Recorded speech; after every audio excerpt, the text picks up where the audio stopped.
아침 묵상에 오신 여러분들을 환영하고 축복합니다. 오늘은 죄에 대한 애통함이란 제목을 가지고 에스라 9장 1절부터 8절까지 말씀을 함께 살펴봤으면 좋겠습니다. 1절부터 2절까지 말씀 같이 한번 볼까요? 이 일 후에 방백들이 내게 나와 이르되 이스라엘 백성과 제사장들과 레위 사람들이 이 땅 백성들에게서 떠나지 아니하고 가나안 사람들과 헷 사람들과 브리스 사람들과 여부스 사람들과 암몬 사람들과 모압 사람들과 애굽 사람들과 아모리 사람들의 가증한 일들을 행하여 그들의 딸을 맞이하여 아내와 며느리로 삼아 거룩한 자손이 그 지방 사람들과 서로 섞이게 하는데 방백들과 고관들이 이 죄에 더욱 으뜸이 되었다 하는지라. 우리가 계속해서 2차 포로 귀환에 대해 살펴보고 있습니다. 에스라는 2차 포로 귀환을 앞두고 금식하며 기도해.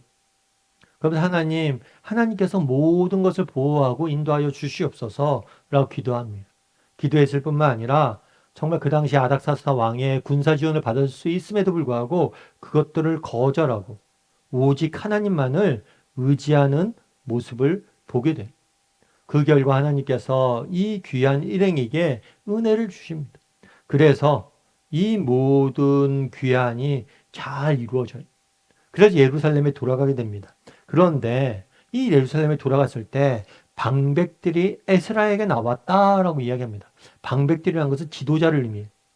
예루살렘 지도자들이 나왔어요. 그럼 왜 이 사람들이 나왔을까요? 이 사람들이 그 당시 예루살렘 사람들이 갖고 있었던 문제점에 대해서 에스라에게 말하는 거예요. 그 문제점은 뭐냐? 이 사람들이 이방 사람들, 이방인들이 행하는 가증한 일들을 합니다라고 이야기합니다. 이 가증한 일이란 건 뭐냐면 우상 숭배.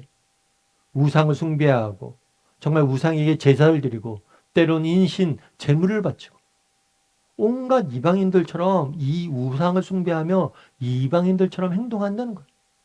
그러면 이런 우상 숭배를 하게 된 배경이 무엇이 있었냐? 그들의 딸을 맞이하여 아내와 며느리를 삼고라고 되어 있어요. 다르게 말하면 이방 민족과 결혼한 것.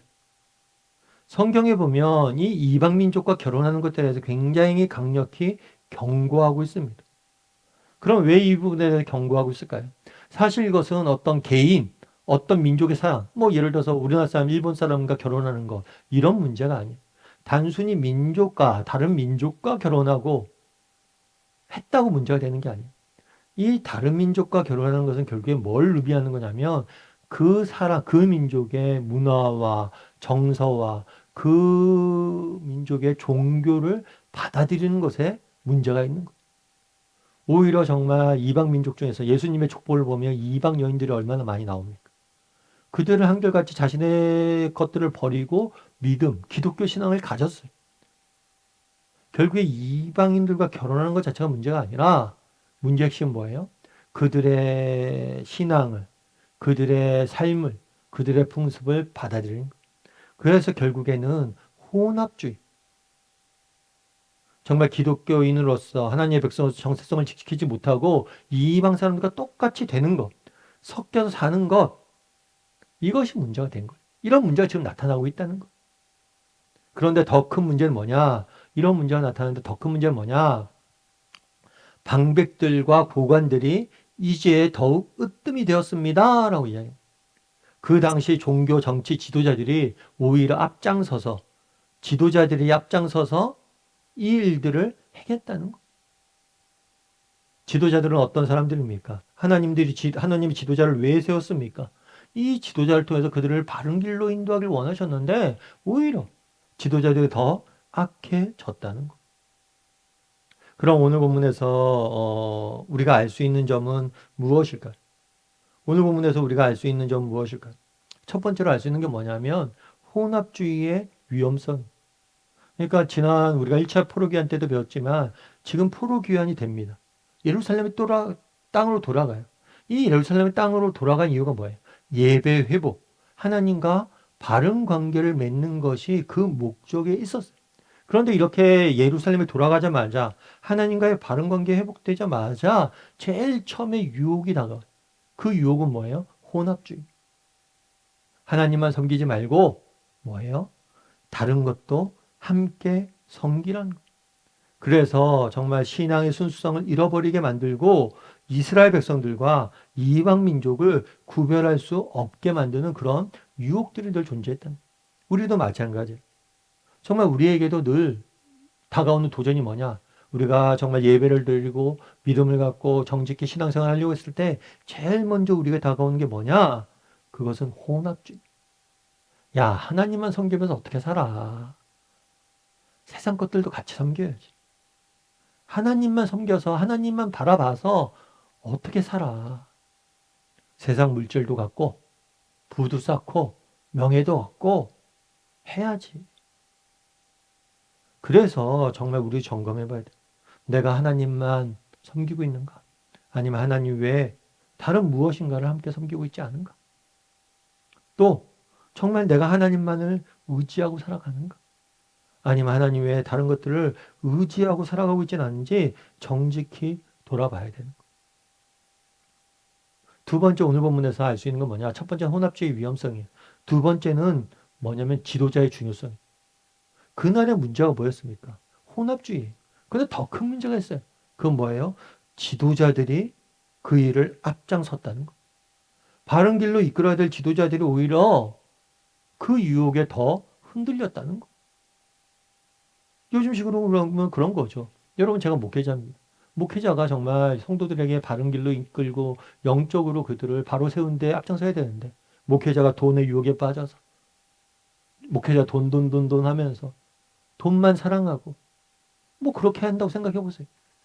그러면 그 공동체가 바로 쓰겠냐는 거. 그때 정말 큰 문제는 뭐냐면 혼합주의보다 더 큰 문제는 이 지도자들의 타락이었던 거. 그래서 우리가 한번 점검해 봐야 돼. 여러분, 어쩌면 그들은 그렇게 생각할 수 있어요. 나는 제사장이고 레위 사람이다. 나는 하나님이 세운 사람이다. 그래서 난 안전하다 생각할 수 있어. 하지만 오히려 제사장과 레위인들이, 지도자들이 더 앞장서서 범죄할 수 있음을 우리가 기억해야 돼. 우리도 마찬가지라는 거죠. 우리도 뭐 내가 장로고 집사고 목사고 내가 신앙생활 몇 년째 해왔고 내가 뭐 부모님들은 몇째째 내가 신앙생활 신앙의 가문에 세워놨고 이런 것들, 여러분, 이런 것들이 우리를 지켜주지 않아요. 늘 점검해 봐야 돼. 내가 외적인 지위나 모습에 속아서는 안 돼. 정말 난 정직히 정말 살아가고 있는가? 저도 목사죠. 하지만 내 목사라는 직책에 내가 속아서 살아가고 있지 않는지 점검해 보는 거. 내가 목사라서 막연히 신앙이 더 좋을 것이라 착각하고 살아가고 있지는 않은지 늘 점검해 보려고 그래. 목사에 속으면 안 돼. 목사라는 지위가 제 신앙을 보장해 주는 게 아니. 여러분, 한경직 목사님을 아마 아실 거예요. 한경직 목사님 같은 경우에는 영락교회를 설립해서 섬기신 분으로 우리나라 초창기 기독교 역사에 많은 영향력을 미쳤던 분이시죠. 그래서 우리나라 최초로 종교계의 노벨상이라고 할 수 있는 템플턴상까지 받았던 분이. 물론 한경직 목사님이 모든 면에 잘한 게 아니에요. 우상숭배도 하고 본인 말대로 신사참배도 했었고 본인 말대로 여러 가지 과오들이 있었어요. 그럼에도 불구하고 많은 분들에게 존경을 받는 목사님 중에 한 분이셨어요. 근데 이 한경직 목사님이 은퇴하신 다음에 이렇게 집안에 머물고 계셨어요. 근데 한 번은 집으로 후배 목사들이 찾아온 거예요. 찾아와서 목사님에게 질문을 했대요. 목사님, 이제 우리 후배들한테 목회를 이제 한참 하고 있는 우리 후배들한테 목사님이 꼭 해주고 싶은 조언이 있다면 하나 해주십시오. 조언을 듣기 위해서 왔습니다. 그랬더니 한경직 목사님이 그런 얘기를 했대. 어떤 얘기를 하냐면, 목사님들 예수 잘 믿으세요. 목사님들 예수 잘 믿으세요. 라고 이야기를 했대. 왜 이런 이야기를 했을까요? 여러분, 목사라고 예수 믿는 거 아니에요. 목사라고 예수 잘 믿는 게 아니에요. 목사는가 모든 것을 보장해 주는 게 아니에요. 여러분, 우리 자신부터 예수 잘 믿는 게 중요하다. 이런 교훈을 준 거죠. 여러분, 그날의 예루살렘도 마찬가지였어요. 가장 큰 문제가 뭡니까? 지도자들이 타락하는 거. 우리도 그래서 늘 점검해 봐야 돼. 나는 어떤가? 그래서 오늘 본문에 알 수 있는 게 뭐냐? 첫 번째는 혼합주의의 위험성, 두 번째는 뭡니까? 지도자의 타락. 우리도 장로고 집사고 내가 신앙생활 몇 년째 했지만 우리도 여전히 언제든지 그런 위험에 빠질 수 있음을 기억하고 또 살아가는 늙게 영적으로 깨어 지낼 줄 아는 저나 여러분이 되기를 주님의 이름으로 소원합니다. 우리 함께 기도했으면 좋겠습니다. 기도하실 때 오늘 말씀 기억하면서 기도했으면 좋겠습니다. 그날에 정말 예루살렘이 돌아가자 첫 번째로 닥친 유혹은 혼합주의의 유혹이에요.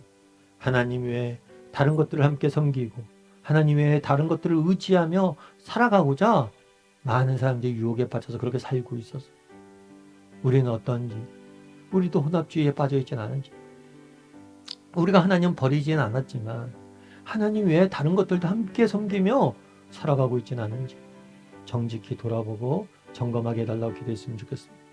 또한 기도하실 때 정말 우리가 외적 조건에 속지 않게 해달라고, 내가 장로고 집사고 내가 몇 년째 신앙생활을 했고 우리 가정이 믿음의 가문이고 이런 거 중요한 문제가 아닙니다.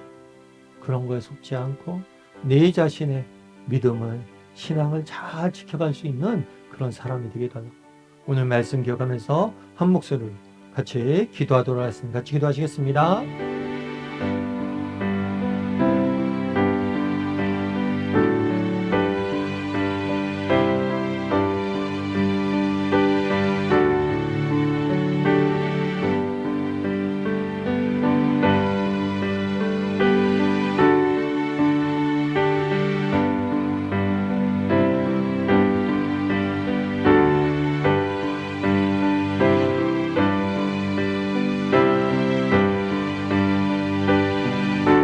사랑의 하나님, 그날에 정말 에스라가 예루살렘에 돌아와서 예루살렘이 직면한 영적인 문제에 대해서 우리가 함께 살펴보았습니다. 정말 우리에게도 그날의 예루살렘이 직면했던 혼합주의의 위험성이 유혹에 빠져 있진 않은지, 하나님 외에 하나님과 함께 다른 무엇인가 섬기고 있진 않은지, 하나님 외에 다른 무엇인가 의지하며 살아가고 있진 않은지 정직히 돌아보고 정말 그런 모습이 있다면 회개하고 돌이킬 수 있도록 하나님 은혜를 더하여 주시옵소서.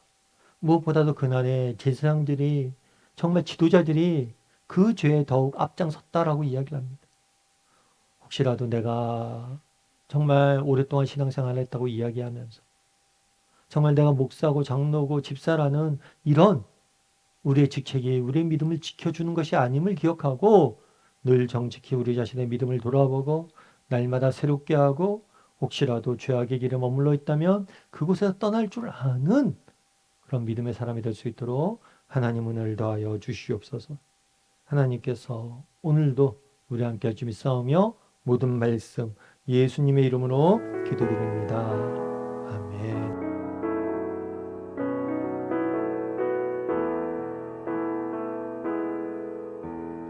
아버지 사랑 내가 노래해 아버지 은혜 내가 노래해 그 사랑 변함없으신 거짓없으신 성실하신 그 사랑 상한 갈 때 꺾지 않으시는 꺼져가는 등불 끄지 않는 그 사랑 변함없으신 거짓없으신 성실하신 그 사랑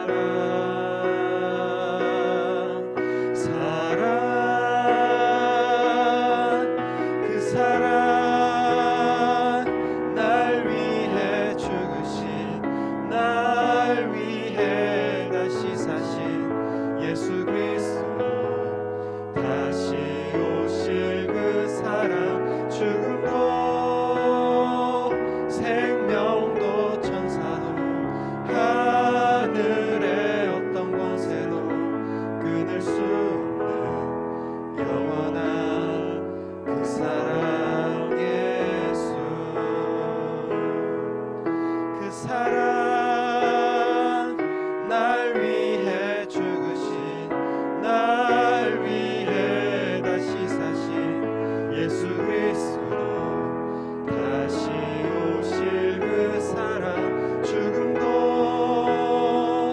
생명